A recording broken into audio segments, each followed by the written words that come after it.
তে এখন লোকটা চিন্তা করতেছে আরে যে আমি 5,000 টাকা দিব না, বলতাছে আচ্ছা তোমার কি সমস্যা কি?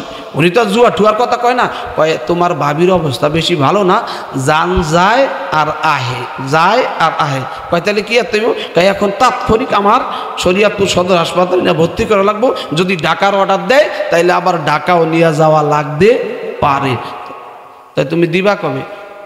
কন কি আপনি বাইরে বেটা আল্লাহর রহমতে বিদেশে আছে, আপনি কি জানেন না এই আগামী মাসে ইনশাল্লাহ টাকা, এই 1 তারিখে টাকা পাঠাই দিব, আপনার আমি 2 তারিখে টাকা দিব।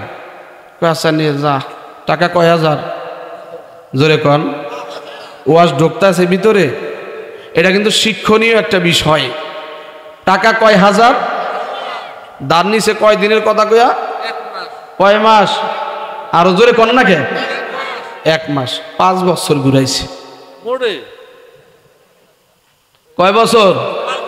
5 বছর পরে চিন্তা করলো ওরে তো বাইতেও যায় পাই না, কি করি, ওরে দুপুরবেলা যাই পাই না, বিকালে যাই পাই না, তা আজকে ভোরে যাইতে হইব। লোকটা একেবারে ভোরে গেছে, ভোরে যাইয়া ভাই বাইতে আসুনি, পাওনাদার যদি বাইতে আসে তাইলে কিন্তু দেনাদার বেশি রাউসা করে না, জানেননি? উনি তাড়াতাড়ি মিথ্যা কথা শিখাই দিয়েছে ওনার মেজো পোলারে। বড় পোলা তো বিদেশে, মেজো পোলারে কইয়া শিখাই দিছে, কয় তাড়াতাড়ি যাইয়া ক আব্বাই বাইতে নাই, যা যা যা তাড়াতাড়ি যা। এমন মিথ্যা কথা শিখাই না। ভদ্র আব্বা 2-4 জন আছে না, সন্তানরে কি শিখাইলো? মিথ্যা কথা শিখাইলো। কি মিথ্যা কথা?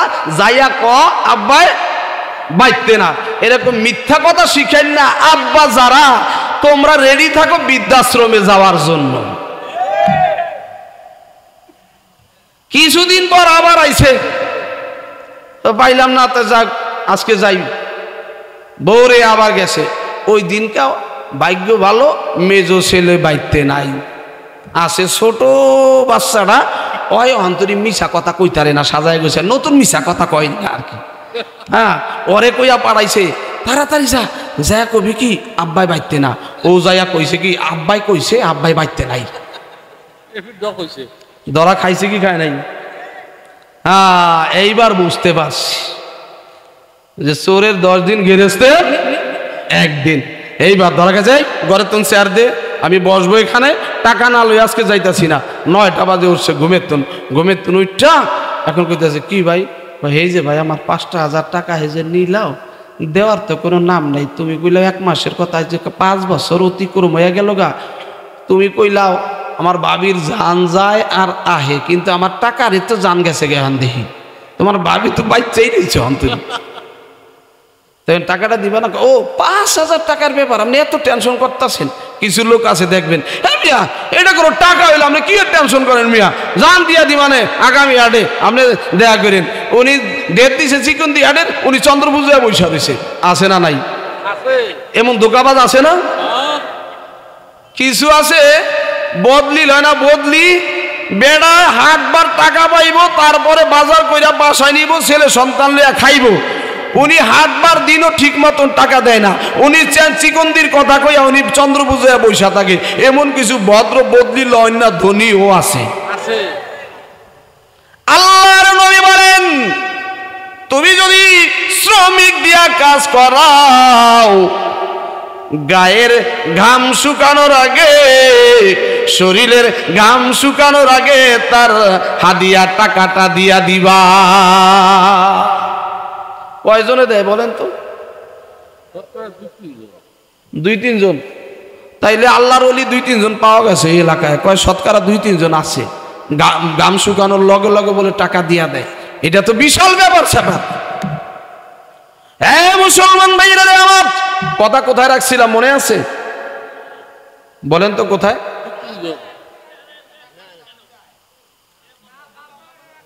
হ্যাঁ,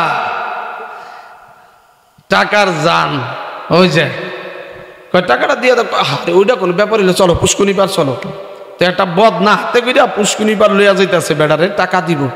এখন বেড়ায় করছে কি, বেড়ার কয় তুমি একটু বসো, আমি 5-7টা গাছ লাগাইছি, গাছগুলো একটু পানি দেই। বদিন নাল দা, উনি পানি দিতেছে গাছে গাছে। কয় কইতাছে তাই তোমার গাছে পানি দিতাছো খালি ঠেললা আমার টাকা বলে এখানে দিয়া দেবো তাই দিয়া দাও। এই যে মিয়া দেখেন না ব্যবস্থা হইতাছে আল্লাহর রহমতে 5-7টা রেন্ডি করে গাছ লাগাইছি আল্লাহর রহমতে যে পাতা পুতা ছাইরা দিছে সপ্তাহানি ধরে লাগাইছি এ বড় হইতে কয়দিন এ বেশি তোমার টাকা দিয়া দিন তুমি কোনো টেনশনই করবা না। কি মনে করলেন ব্যাপারটা এমন ধান্দাবাজি আছে না? ওনার গাছ 1 সপ্তাহ ধরে লাগাইছে কবে বড় হইব ওই বড় হইলে বেচছে এরপর টাকা দিব আপনি কোনো টেনশন করেন না। কত সোজা মুসলমান দেখছেন নি? ধোঁকাবাজ কাহাকে বলে কয় প্রকার ও কি কি বাঙালির মধ্যে আছে। বেড়ায় দুঃখের ঠেলায় কয় কি 5 বছর ধরে ঘুরাইছে আর উনি সপ্তাহখানি ধরে রেন্ডি করে গাছ লাগাইছে এখন উনি কয় বেচছে বড় হইব বেচছে টাকা দিব। বেড়ায় দুঃখে ঠেলায় অতি দুঃখে কিন্তু মানুষ কান্তারে না হাইসা দেয় না বেড়ায় দিছে হাইসা বেড়াইকে দেওয়ান তো আপনি আসবেন এই টাকা পাওয়ার একটা বন্ধ ব্যবস্থা লাইন তাল হয়েছে না বুঝি তো খুশি হয়েছে। কত বড় বাটপারি টোংরামি বান্দরামি এই দুনিয়ার জমিনে করে যাইতে পারবারে মুসলমান। রুহটা যেই সময় বের হইয়া যাবে ওই দিনকা টের পাইবা বান্দরামির কত জাল। কথা ঠিক না বেঠিক? বর্তমান জামানায় দেখবেন যারা সমাজের মধ্যে অপরাধে বেশি করে বড় বড় কথা আবার এরাই কয় আছে না নাই? একজনে গ্যান্ডারি খায়া যাইতাছে আর একজনে পিছনে পিছনে ওই যে উনি চোখলা আবার ফালায় না খাইয়া ওই চোখলা আবার চুইতে উনি আবার আগাইতাছে কয় কিসার খাটাসের খাটাস একটা ফোঁটা রস সাহে নাই পিছনে হাঁটে আর উনি এই চোখলাগুলা খায় আর কয় কিসা খাটাসের খাটাস একটা ফোঁটা রস রাখে নাই। তা আচ্ছা যার গ্যান্ডারি হ্যাঁ খায় হ্যাঁ হয়ে গেছে খাটাস আর উনি অন্যায় খুব ভালো হয়ে গেছে। বর্তমান সমাজের অবস্থা এমন না? কথা কেন এমন না অবস্থা? তাই যে বেড়া বর্তমান ভালো মানুষ এই বেড়াই এখন আর ভালো নাই। এই বেড়ারে সমাজের মধ্যে দোষী কইরা একবারে মাটির নিচে লাগায় রাখে সব সময়। আর যে গুণ আল্লাহর রহমতে 14 নম্বরে আছে এ গুণের সব সময় দেখবেন উঁচা উঁচা কথা ঠিক না বে ঠিক? এ মুসলমান ভাইরা আমার মসজিদ থেকে শিক্ষা নিতে হবে।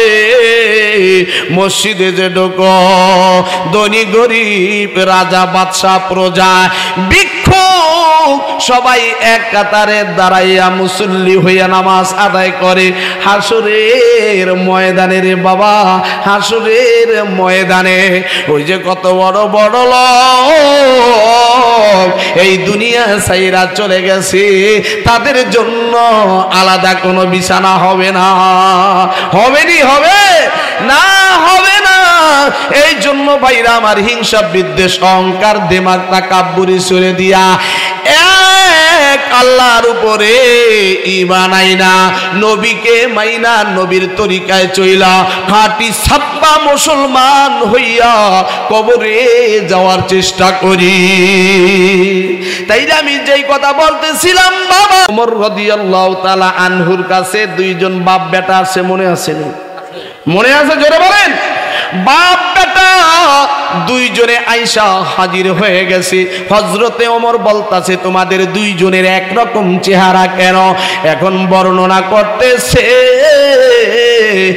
আমিরুল মুমিনিন বাবা নিজে বর্ণনা দিতাছে শুনেন আমাদের বাপ বেটার 2 জনের একরকম চেহারা কিভাবে হইল শুনেন কাহিনী। হযরতে ওমর শুনতাছে আর উনি বলতাছে আমার বিবাহের 6 মাস পরে আমার এই বাচ্চাটা তার মায়ের গর্ভে আসে আমার বিবি সাহেবের গর্ভে আসে কেবলমাত্র আল্লাহর হাবিব সাল্লাল্লাহু আলাইহি ওয়াসাল্লাম যুদ্ধের জন্য ডাক দিয়েছেন আমি যুদ্ধের ময়দানে যাওয়ার জন্য রেডি হয়ে গেলাম। কারণ যেখানে রাসূল ডাকছেন ওখানে দুনিয়ার আর কোনো কাজ থাকে না। রাসূল ডাকার পরে দুনিয়ার আর কোনো কিছুতে বাধা দেওয়ার ক্ষমতা নাই। বিবির কাছে যা বলতেছে বিবি রে নবী আমার ডাক দিছে যুদ্ধের ময়দানে যেতে হবে গো। বিবি সব কান্দিয়া জড়ায়া ধরছে, স্বামী গো 6 মাস হয়ে গেল, বাচ্চা গর্ভে আসছে, আপনি যদি যুদ্ধের ময়দানে চলে যান আমার এই বাচ্চার কি অবস্থা হবে? আপনারা একটু খেয়াল করিয়া দেখবেন, একজন মায়ের যদি সন্তান প্রসব হয়, আমার জানা মতে ওই সময় তার বাবার কাছে থাকতে চায় না, মায়ের কাছে থাকতে চায় না, তিনি চায় আমার প্রাণের স্বামী আমার কাছে থাকবে। ঠিক না বেটি? মহিলা বলতেছে, স্বামী রে তুমি যুদ্ধের ময়দানে চলে যাইবা, রাসূলের কথা তো অমান্য করা যাবে না, তবে তোমার আমানত আমার পেটে রাইখা গেছো, আল্লাহ যেন এই আমানত ঠিক রাখে। বিবির পেটটা ধইরা দোয়া করতেছে আল্লাহর কাছে, স্বামী এইবার আল্লাহ গো আমার বিবির পেটে যেই আমানত রাইখা গেলাম, আল্লাহ তুমি আমার এই আমানত ঠিক রাইখো। বলেন আল্লাহু আকবার। যুদ্ধের ময়দানে চলে গেলেন, মাসের পর মাস যায়, ওই জামানায় মোবাইলও ছিল না, আল্লাহর হুকুম হয়ে গেছে ওই মহিলার জান কবজ করার জন্য আজরাইলকে পাঠাইয়া দিয়েছে। আজরাইলকে পাঠানোর পরে ওই মহিলার জানটা কবজ করে ফেলাইলেন, পেটে এখনো বাচ্চা রয়ে গেছে। স্বামীর বড় আশা যুদ্ধের ময়দান থেকে বাড়িতে ফিরে দেখবে, নিজের নতুন স্ত্রীকেও দেখবে এবং তার নতুন বাচ্চাকেও দেখবে, মনে বড় আনন্দ। এইবার বাড়ির কাছাকাছি যাইয়া সে শুনতে পাওয়া গেল স্ত্রী আমার, বিবি আমার এই দুনিয়ায় নাই, আল্লাহ রে আমার বিবি সব দুনিয়া থেকে বিদায় হয়ে গেল, তাইলে আমার সন্তানের অবস্থা কি হইল? আমার সন্তান তো তার গর্ভে ছিল, তাইলে আমার সন্তানও কি চলিয়া গেল? সন্তানও কি দুনিয়ায় আসে নাই? এইবার এলাকার ভিতরে প্রবেশ করার পর মানুষটাকে দৌড়ে বলতাছে তোমার বিবি সাহেব একটা খারাপ মানুষ। কয় কেন বললা, কি জন্য বলো? কয় তোমার বিবি সাহেব রে জান্নাতুল বাকির উত্তর সাইডে কবরে রাখছি, ওই কবরের ভিতরে আগুন জ্বলতাছে, আগুন জ্বলে, ওই সাইডে কেউ আমরা ভয়ও কবর জিয়ারত করতে যাই না। আরো টেনশনে পড়ে গেল, আমার বিবি শরিয়াতের একটা খেলাফ আমি জিন্দেগিতে দেখি নাই, আমার বিবির কবরে আগুন জ্বলবে, দুঃখের কথা কার কাছে বলবো? চিন্তা টেনশনে কান্নাকাটি করতে করতে অস্থির হয়ে যাইতেছে। রাত 12টার পর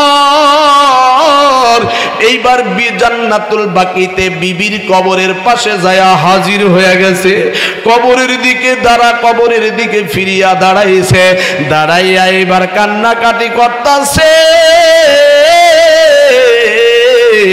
একটুখানি ফাঁকা হয়ে গেল কবরটা, তাকানোর সঙ্গে সঙ্গে কবরের ভিতরে নজর করিয়া দেখে এইটা দুনিয়ার কোনো আগুন না, এইটা হইল মাওলার নূরের আগুন, মাওলার নূরের আলো এই কবরের ভিতরে আল্লাহ জ্বালায়া দিছেন। বলেন সুবহানাল্লাহ। এইবার কবরটা আরো 2টা ভাগ হয়ে গেল। এইবার কবরের দিকে এইভাবে একটু হাঁকা দিয়া তাকাইতে গেছেন, তাকাইয়া দেখতেছেন সন্তানকে মা দুধ পান করাইতেছে। অবাক হয়ে গেল, আল্লাহ আমি কি দেখতেছি গো মালিক। আল্লাহ হঠাৎ করিয়া ওই মহিলার দিকে স্বামীর নজর চলে গেল, স্বামীর নজর এইবার মহিলার দিকে চলে গেল, মহিলার নজর বিবির নজর এইবার স্বামীর দিকে চলে গেল। চলে যাওয়ার পর এইবার বিবি বাচ্চাটা নিয়ে দাঁড়াইয়া গেছে, দাঁড়াইয়া বলতাছে এই যে নেন আপনার আমানত, গোস্বামী গো, আল্লাহর কাছে দোয়া করছিলেন এই বাচ্চার জন্য, আপনার আমানত যেন আমার আল্লাহ ঠিক রাখে। ঠিকই আপনার আমানত আমার আল্লাহ ঠিক রাখছে। আমার জন্য বুঝি দোয়া করতে ভুলে গিয়েছিলেন গোস্বামী। আমার জন্য যদি দোয়া করতেন তাইলে আমার মাওলায় আমাকেও রাইখা যাইতো। আমার জন্য বুঝি দোয়া করতে ভুলে গিয়েছিলেন গো। এই যে নেন আপনার আমানত, আপনার আমানত আপনি বুঝিয়ে নেন। এই কথা বলিয়া বাচ্চাটাকে দিয়া দিল। কবরটা অমনেতে জোড়া লাইগা গেল। বলেন আল্লাহু আকবার। হে মুসলমান ভাইরারে আমার, তাইলে আগের জামানার মানুষের দোয়া দেখেন সঙ্গে সঙ্গে কবুল হইয়া যাইত। কবরের ভিতরে যাইয়াও বাচ্চা জন্ম দিত, কারণ দোয়া করিয়া গেছে। আল্লাহর প্রিয় বান্দাদের দোয়া কোনোদিন মিস হয় না। এই আল্লাহর বান্দারা আজকে আপনারা দেখতেছেন একটা কোরআনী কারখানা এখানে মিলাইছে। আমি আর দীর্ঘায়িত করব না আলোচনা।